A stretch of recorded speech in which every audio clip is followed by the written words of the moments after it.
مرحبا یا امیر المومنین اہلا وسہلا فرمایا ہے تمہیں کچھ بھی حاصل نہیں ہو سکتا جب تک پہلے اپنی زندگی میں غربت اور مسکینی پیدا نہ کرو۔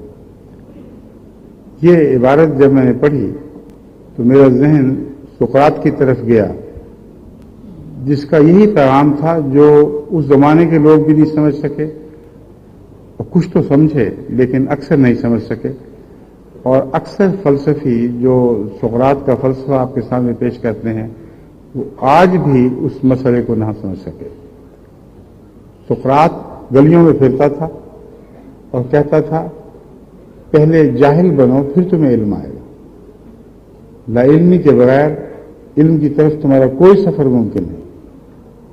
اور دنیا والے اس کو ہنستے تھے اور مذاق اڑاتے تھے، کہتے تھے کیسا جاہل آدمی ہے، ہمیں جہالت کی طرف بلا رہا ہے۔ سقراط کہا کرتا تھا تم جاہل ہو، جہالت کی طرف نہیں بلا رہا، تمہیں یہ احساس نہیں ہے کہ تم جاہل ہو۔ اور مثالیں دیتا تھا عام روزمرہ کے ٹریڈز ہیں یا روزمرہ کے صنعت کی چیزیں ہیں، صنعت کاروں سے گویا مخاطب تھا۔ وہ کہتا تھا تم جس صنعت کو اپنی زندگی کا مشغلہ بنائے بیٹھے ہو، تمہیں اس صنعت کا علم بھی ہے کہ نہیں؟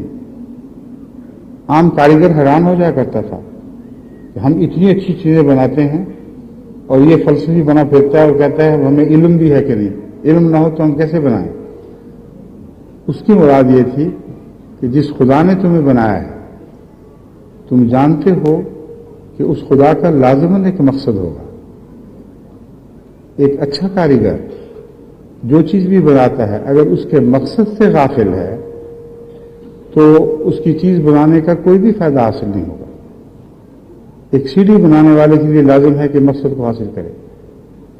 بس جو لا علمی کہتا تھا وہ اپنی مصنوع اپنی صنعت سے لا علمی کی باتیں کیا کرتا تھا کہ تم بھی پیدا کیے گئے ہو، جس طرح تم ایک چھوٹی سی چیز بھی بناؤ تو اس کے لیے ایک مقصد سامنے رکھتے ہو اور اس مقصد کے مطابق چیزوں کو ڈھالتے ہو۔ اگر تمہارے مقصد سے لا علمی ہے تو تم جاہل ہو، تم کچھ بھی پیدا نہیں کر سکتے۔ اللہ نے تمہیں پیدا کیا ہے اور باشعور پیدا کیا ہے، یہ ہو نہیں سکتا کہ اس کا مقصد نہ ہو۔ تم مقصد کو سمجھنے سے پہلے اپنی لا علمی کا تو اقرار کرو۔ حضرت مسیح موعود علیہ السلام فرماتے ہیں کہ فرشتے بھی اس کے حضور لا علمی کا اقرار کرتے ہیں تو علم حاصل کرتے ہیں۔ تو سقراط علیہ السلام جن کو میں نبی اللہ یقین کرتا ہوں، ایک ذرہ بھی میرے دل میں شک نہیں، وہ دنیا کے فلسفی نہیں تھے، بلکہ انبیاء والی باتیں تمثیلات میں کیا کرتے تھے، جیسے حضرت عیسیٰ علیہ السلام تمثیلات سے دنیا کو سمجھایا کرتے تھے۔ تو یہ مقصد ہے جو غربت سے حاصل ہو سکتا ہے، مسکینی سے حاصل ہو سکتا ہے۔ وہی بات حضرت مسیح موعود علیہ السلام فرما رہے ہیں۔ اگر تمہیں بڑے دعوے ہیں، بڑے لاف ہے، تم بڑے عقل والے ہو، تمہیں سب کچھ پتہ ہے، تو تم کچھ بھی حاصل نہیں کر سکو گے۔ پہلے خدا کے حضور اپنی لا علمی کا تو اقرار کرو، یہ تو کہو کہ اے خدا تو جانتا ہے ہم نہیں جانتے، پھر جاننے والے کے ہاتھ میں اپنا ہاتھ تھماؤ گے تو تمہیں سب کچھ حاصل ہوگا۔ اگر لا علمی کا اقرار ہی نہیں اور اپنی انا میں ہی گم بیٹھے ہو تو تمہیں دنیا میں کچھ بھی حاصل نہیں ہو سکتا۔